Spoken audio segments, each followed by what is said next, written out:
of our story problem and our setting. Previously, we worked on characters and trying to develop them. What do they look like? What do they feel like? How do they act? Now we're going to really jump into putting them into a problem and thinking about what that's going to look like. Here, when we're thinking about story problems, we're really thinking about a couple different things. First thing, your story problem's got to be big enough that it draws your reader in. If it's not going to draw your reader in, then they're not really going to care. So, for example, if I just lost a piece of homework, not really sure why that's going to necessarily matter. Now, if it's maybe somebody who has never lost homework before and they're going to get in trouble, or maybe it's a more important piece of homework, that might be something that we want to kind of dive into a little bit deeper. So you want to make sure that your problem matters, and your reader is going to really be thinking about, oh, I'm going to care about this. The next part is it needs to matter to your character. If it were in that instance, the idea of our problem that we're talking about with your character has lost a piece of homework, do they care? I don't know. You're gonna have to think about that yourself a little bit. Be thinking about is it something that they really care about or not? And lastly, it's got to be realistic. And when I mean realistic, I don't necessarily mean realistic in the type of way where we're saying that somebody who's 10 years old lost their car keys. Could they lose their car keys? Sure. People lose keys all the time, but a 10-year-old's probably not going to be out there driving a car. Okay.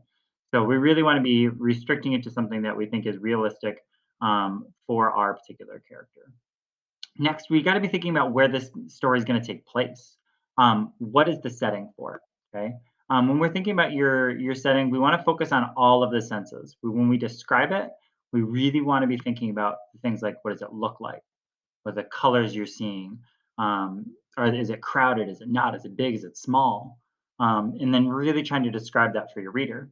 Next, does it have an interesting smell? There's some places you walk in and you smell it smells like home, or it smells really awesome, like a restaurant or a bakery.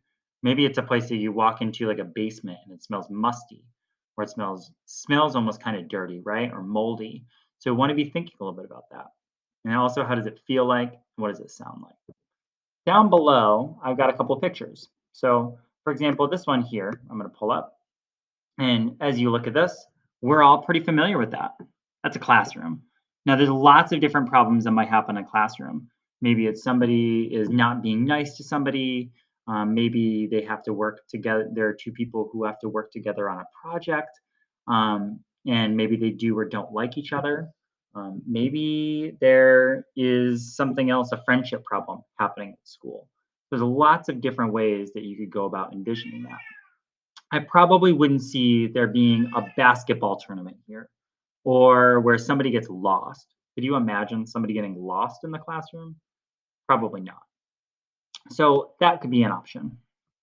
Another one here, I have this over here where I might have a basketball court, right? This is a school gym. This I might think of, it sounds really loud, right? It's echoey. Looks really bright in this case, and it's got a lot of space.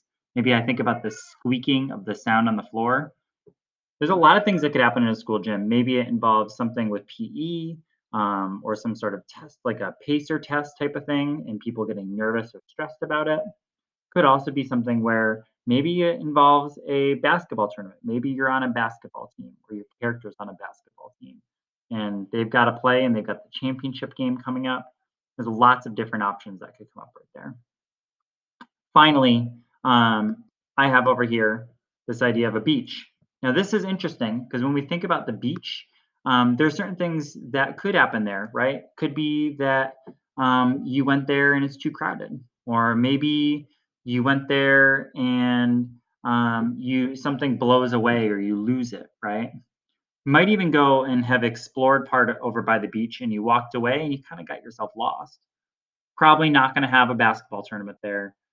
There isn't going to be a science fair on the beach. So when you're thinking about it, you really want to be making sure that your setting matches with your problem. There's lots of different problems that you could decide to go about using. Things that people have used in the past involve things like a big project. Maybe you lose something or start it late right? Danger of not finishing, right? Depending on how that works with your character. If your character is disorganized, they might be in danger of not finishing. Might be kind of a partner problem. It gets back to this idea of friendship. Could be that there's a big game and you might have an issue with a problem with one of the other teammates. Somebody who decides that they're going to be the star, right? Star, and not pass, right? And how do the teammates take that? There are lots of other problems. There's friendship issues. They might have ones where somebody doesn't treat somebody very nicely. I'm going to stay away from the idea of bullying necessarily.